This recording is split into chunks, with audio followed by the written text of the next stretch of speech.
আসসালামু আলাইকুম রহমতুল্লাহি ওবরাকাতুহু। প্রিয় ভিউয়ার্স, আশা করি সকলেই আল্লাহর অশেষ রহমতে ভালো আছেন। আজকে আমরা কোরআনুল কারীমের গুরুত্বপূর্ণ একটি সূরা নিয়ে আলোচনা করব, সূরাতুন নিসা। সূরা নিসা এক নজরে কোরআন তারাতিব বিন নুজুল। নাজিলের ধারাবাহিকতা তথা কোন সূরার পরে নাজিল হয়েছে তা বিবেচনায় এটি 92তম সূরা।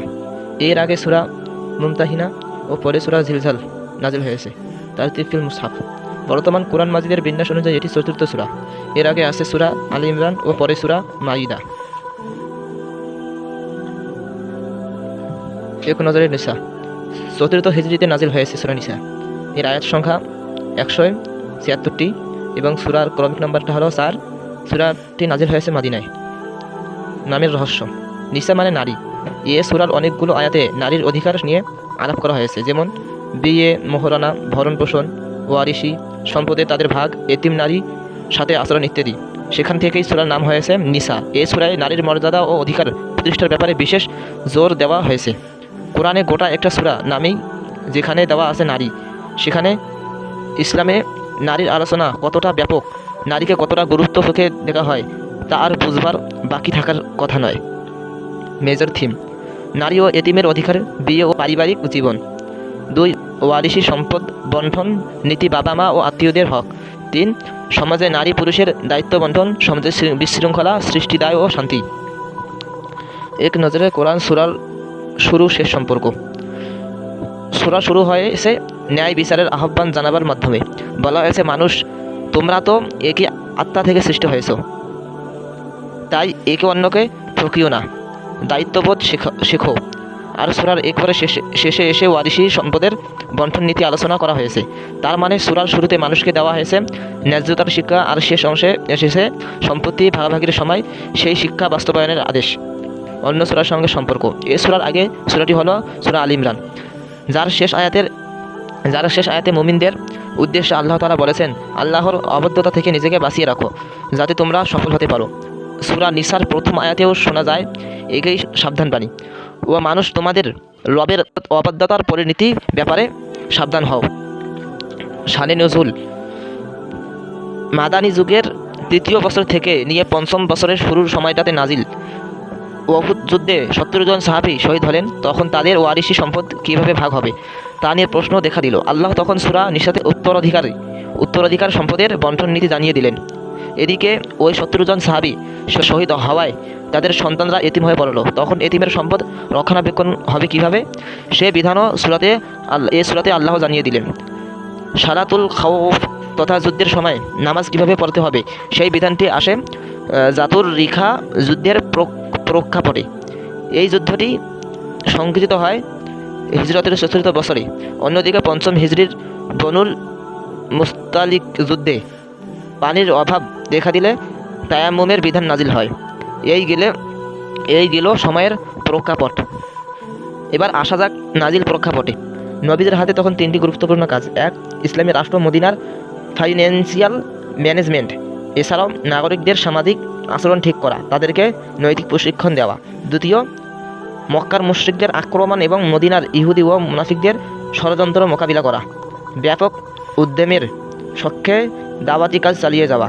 নতুন যারা মুসলিম হয়েছে তাদের আত্মিক পরিশুদ্ধি করা। এ কারণেই সূরা নিসা আলোচনাগুলো মোটা দাগে এই 3টি বিষয়কে সামনে রেখে এগিয়েছে। সূরা বাকারাতে দেওয়া হয়েছে সামাজিক পারিবারিক আইনের রূপরেখা, আর এ সূরায় সেসব আইন আরও বিস্তারিত খুঁটিনাটি বিষয়গুলো নাজিল করা হয়েছে। সেগমেন্ট: অধিকারের নতুন সংজ্ঞা, ক্ষমতার নতুন বিন্যাস, যুদ্ধবন্দী ও অমুসলিমদের অধিকার। জাহিলি যুগে সুযোগ সুবিধা সবটা ছিল পুরুষ ও নেতা গোছের লোকদের জন্য।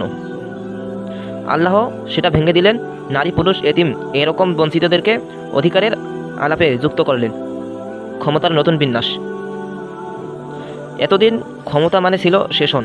আল্লাহ বললেন, ক্ষমতা মানে শাসন নয়, বরং আমানত। ক্ষমতাবানদের অবশ্যই ন্যায্যতার ভিত্তিতে রাষ্ট্র পরিচালনা করতে হবে, এমনকি সেটা নিজের স্বার্থের বিরুদ্ধে গেলেও।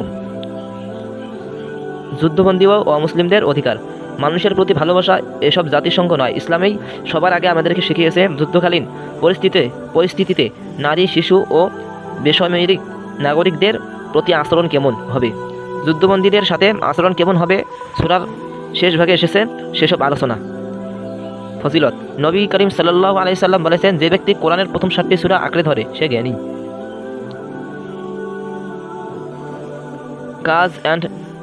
কাজ অ্যান্ড ইফেক্ট, সমাজের শান্তি ফেরাবার পয়লা শর্ত আগে পরিবারের শান্তি ফেরানো। পারিবারিক সম্পর্ক তেতো হলে মুসলিম সমাজ তাসের ঘরের মতোই ভেঙে পড়বে। গতিপথ, আদর্শ সমাজ, একটি আদর্শ সমাজ গড়ে তোলার মূলনীতি মানুষ হিসেবে মানুষের যে দায়িত্ব তা মনে করিয়ে দেওয়া হয়েছে। তাওহীদের প্রতি দাওয়াত, ইহুদি খ্রিস্টানদেরকে সঠিক দিন ইসলামের দিকে আহ্বান জানানো হয়েছে। সেই সাথে মানব জাতিকে বোঝানো হয়েছে, মানুষ হিসেবে তোমাদের কিছু দায়িত্ব রয়েছে অধিকারও। নিফাক থেকে মুক্তি হওয়া জরুরি।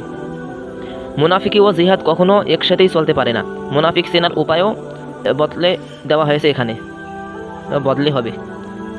ইহুদি খ্রিস্টানদের কর্মপদ্ধতি ও তার জবাব, ইহুদি খ্রিস্টানদের মন গড়া বিভিন্ন দাবি তুলে ধরে সেগুলো জবাব দেওয়া হয়েছে। সেই সাথে করা হয়েছে ইতিহাস পর্যালোচনা, কেস স্টাডি। সহিহ মুসলিম এর একটি হাদিস এসেছে, একবার নবীজি দীর্ঘ সময় ধরে দোয়া, তারপর সাহাবীদের দিকে ফিরিয়ে বললেন, আমি আমার রবের কাছে 3টি জিনিস চেয়েছি, তিনি আমাকে 2টো দিয়েছেন, বাকি একটি দেননি। আমি আবার রবের কাছে দোয়া করেছি, আমার উম্মতকে যেন দুর্ভিক্ষ দিয়ে ধ্বংস না করেন। তিনি আমার দোয়া কবুল করেছেন। আমি আমার রবের কাছে দোয়া করেছি, আমার উম্মতকে বন্যায় ডুবিয়ে যেন ধ্বংস না করেন। তিনি আমার এই দোয়াটিও কবুল করেছেন। আমি আমার রবের কাছে আবারও দোয়া করলাম, আমার উম্মত যেন নিজেরা ঝগড়া বিবাদ মারামারি ও খুনাখুনিতে না জড়ায়। তিনি আমার এই দোয়াটি কবুল করেননি। নবীজির এই দোয়াটি আল্লাহ কবুল না করার কারণ, তিনি আমাদেরকে পরীক্ষা করতে চান। এ সূরায় আল্লাহ আমাদেরকে ঐক্যবদ্ধ থাকার আদেশ দিয়েছেন বহুবার। এমনকি উহুদ যুদ্ধে ঐক্যবদ্ধ না থাকার পরিণাম কি হয়েছে হাতে কলমে তা ধরিয়ে দিয়েছেন। তাই এই বিষয়টি নিয়ে আমাদের গভীরভাবে চিন্তা করা উচিত। ওভারভিউ, সকল মানুষের সৃষ্টি একমাত্র আত্মা থেকে। এতিমদেরকে ঠকানো যাবে না। মোহরানা দিয়ে একাধিক বিয়ে বৈধ। সম্পদের উত্তরাধিকারে নারী পুরুষ উভয়ের দাবি আছে, তবে তাদের হিস্সা সমান নয়, এটাই আল্লাহর ফয়সালা। মোহরানা টাকা নারীর ব্যক্তিগত সম্পদ। যেসব নারীকে বিয়ে করা হারাম তাদের তালিকা। সকল ক্ষেত্রে প্রবৃত্তি দমন জরুরি। নারী পুরুষের দায়িত্ব আলাদা। এই দায়িত্ব পালনের মাধ্যমে সৃষ্টি হবে সভ্য সমাজ। কিন্তু ইহুদি খ্রিস্টানরা তা হতে দিতে চায় না। শাসক যতক্ষণ আল্লাহ তার রাসূলের বিধান অনুযায়ী শাসন করবে, গণমানুষ ততক্ষণ তাকে মেনে চলতে বাধ্য থাকবে। যুদ্ধের নির্দেশনা আসার পরিপ্রেক্ষিতে মুনাফিকদের ষড়যন্ত্র, এদেরকে চিনতে ভুল করা যাবে না। হত্যার বিধান নাজিল হলো। মুজাহিদ ও বসে থাকা ব্যক্তি সমান নয়। নামাজ, সফরে বা জিহাদে সর্বসংক্ষেপ করার অনুমতি ও সমতা কায়েমের নির্দেশ। চিন্তা ও আমলের পরিশুদ্ধি, শিরকের ব্যাপারে সতর্কতা, কেননা এই গুনাহের কোনো ক্ষমা নেই। চিন্তা ও আমলের পরিশুদ্ধি, শিরকের ব্যাপারে সতর্কতা, কেননা এই গুনাহের কোনো ক্ষমা নেই। আর বিশুদ্ধ ইমানের পুরস্কার জান্নাত। মুনাফিকদের বৈশিষ্ট্যসমূহ, কুফরের জঘন্য ফলাফল ও ইহুদিদের কর্মকাণ্ডের পর্যালোচনা। জানানো হলো নবী রাসূল পাঠানোর উদ্দেশ্য, দেওয়া হলো আহলে কিতাবসহ সমগ্র মানবজাতির প্রতি উপদেশ। রিফ্লেকশন, তাদাব্বুর, নারীর অধিকার, নারীর নিরাপত্তা, নারীর প্রতি সহনশীলতা। এই শব্দগুলো অন্য কারো নয়, আমাদের মুসলিমদের। একটা সময় ইউরোপে নারীদের প্রাণী হিসাবেও বিবেচনা করা হতো না। তারও বহু আগেই নারীকে সম্মানের আসনে বসিয়েছে ইসলাম। কিন্তু দুঃখের কথা, এই শব্দগুলো আজ বিঘাত হয়। এগুলো এখন তথাকথিত বাম সংগঠন, ধান্দাবাজ, বুদ্ধিজীবী আর বেহায়া নারীবাদীদের অস্ত্র। এই অস্ত্রগুলো ব্যবহার করে ওরা আমাদেরকে রীতিমতো ঘায়েল করে। কিন্তু এর পেছনে আমাদের দয়া কি কোনো অংশে কম? সমাজের শতকরা 95% পুরুষ এখনও নিজের বোনকে ঠকায়। আর এই ঠকানো কায়দা কৌশল অত্যন্ত সুপরিকল্পিত। বাবা মারা গেছে, কম করে হলেও বছর 20 হবে, অথচ ওয়ারিশ সম্পদ ভাগ বাটোয়ারা নাম গন্ধ নেই। বোনদের জমিতে দিব্যি হাল চাষ করে খাচ্ছে ভাইয়েরা। এক সময় চাপে পড়ে ভাগ বাটোয়ারার আয়োজন করে বটে, কিন্তু এবার আরেক দফা চলুন। বাড়ির জমিতে বোনদের ভাগ নেই, ভালো জমিতে ভাগ নেই, রাস্তার পাশে জমিতে ভাগ নেই। এরকম আজগুবি সব নিয়ম কানুন। শেষমেশ বোনদের অংশ দেওয়া হয় ডোবায় আর জঙ্গলে। নামকা বস্তে ভাগ বাটোয়ারা শেষ। এখন বোনরা যখন সেসব সম্পদ বেচতে আসে, শুরু হয় তৃতীয় দফার জুলুম। যে জমিটার বাজার দর আছে 20 লাখ টাকা, সেখানে মোটের ওপর 2 লাখ ধরিয়ে দিয়ে বিদায় করে। আর ঠিক এই সুযোগটাই কাজে লাগায় আমাদের শত্রুরা। নামধারী মুসলিমদের কুকর্মের দায় চাপায় কোরআনের উপর। সুতরাং বন্ধের ওপর একরত্তি জুলুমও যদি আপনি করেন, মনে রাখবেন পেটে উত্তপ্ত আগুন ঢুকবে। আল্লাহকে ভয় করুন। নারী কেবল নারী নয়, নারী একজন মা, যার কোলে কাকে বেয়ে ওঠে গোটা উম্মা। রাকিব মানে তত্ত্বাবধায়ক, সদা প্রহরী। আল্লাহ তাআলা বান্দার ওপর সজাগ সৃষ্টির রাখছেন। কে কী করেছে, মহাবিশ্বের কোথায় কী ঘটছে, সবটাই তার নজরে। কোনো কিছু থেকে এক মুহূর্তের জন্যেও তার দৃষ্টি সরে না। তবে এই সব সময় পর্যবেক্ষণ রাখাটা কেবল যে বান্দার বিচার করার জন্য তা নয়, বরং তীব্র ভালোবাসা আর যত্ন থেকেও। অন্যকে নিজের আমল দেখতে মানুষ খুব ভালোবাসে। ছোট্ট একটা ভালো কাজ করেও সে অস্থির হয়ে পড়ে, কতক্ষণে অন্যকে দেখাবে। আর এভাবেই সে তার আমলটিকে সিটা ধানের মতোই ফেলনা বানিয়ে ফেলে। হ্যাঁ, সে যদি আল্লাহর আর রাকিব নামের অর্থটা বুঝতো, ছোটো থেকে ছোটো কোনো আমলও তার দৃষ্টি এড়ায় না। গভীর রাত্রিতে ভরা আধারে সামান্য একটা পয়সা দুখানির হাতে তুলে দিলেও তিনি তা দেখেন, খুশি হন।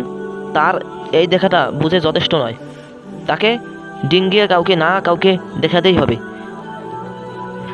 জানান দিতে হবে সোশ্যাল মিডিয়ায়। হাসিব শব্দটি দুটো অর্থে আসতে পারে। এক, হিসাব গ্রহণকারী। 2, যথেষ্ট। আমরা যে হিসাব কথাটা বলি না, হাসিব শব্দটিও অনেকটা ওরকম। আল্লাহ তাআলা আমাদের প্রত্যেকটা কাজকর্ম হিসাবে করে রাখেন। কিয়ামতের দিন আবার শুনে সেসবের প্রতিদান দেবেন। তার মানে আল্লাহর হাসিব নামটি আমাদেরকে শেখায় কাজ করবার আগে ভেবে চিন্তা করা উচিত। ছোট্ট একটা খারাপ কাজ করার সময়ও ভাবুন আল্লাহ কাজটি শুনে রাখছেন। আবার ছোট্ট একটি ভালো কাজ ছেড়ে দেবার আগেও ভাবুন কাজটি ছোট হলেও আল্লাহ তো খবর রাখছেন। তার হিসাবের খাতায় তো ছোট বড় সবই যোগ হয়। তাহলে কাজটি কেন ছেড়ে দেব? এবার আসা যাক পরের অর্থটিতে। হাসিব মানে আল্লাহ যথেষ্ট। আল্লাহ আমাদেরকে বিপদ থেকে বাঁচানোর জন্য যথেষ্ট, খাওয়া পড়ার বন্দোবস্ত করার জন্য যথেষ্ট, আমাদের যাবতীয় প্রয়োজন মেটাবার জন্য যথেষ্ট। জীবনের সব ক্ষেত্রে যদি আমরা এই ছোট্ট কথাটি মনে রাখতে পারি, তাহলে আমাদের জীবনটা হয়ে উঠবে অনেক বেশি সুন্দর। এজন্য সবসময় আমরা একটি দোয়া পড়তে পারি, যে দোয়াটি আগুনে নিক্ষিপ্ত হবার পর ইব্রাহিম আলাইহিস সালাম করেছিলেন। দোয়াটি হলো হাসবুনাল্লাহু ওয়া নি'মাল ওয়াকিল, অর্থ আমাদের জন্য আল্লাহই যথেষ্ট, তিনি কতই না চমৎকার অভিভাবক।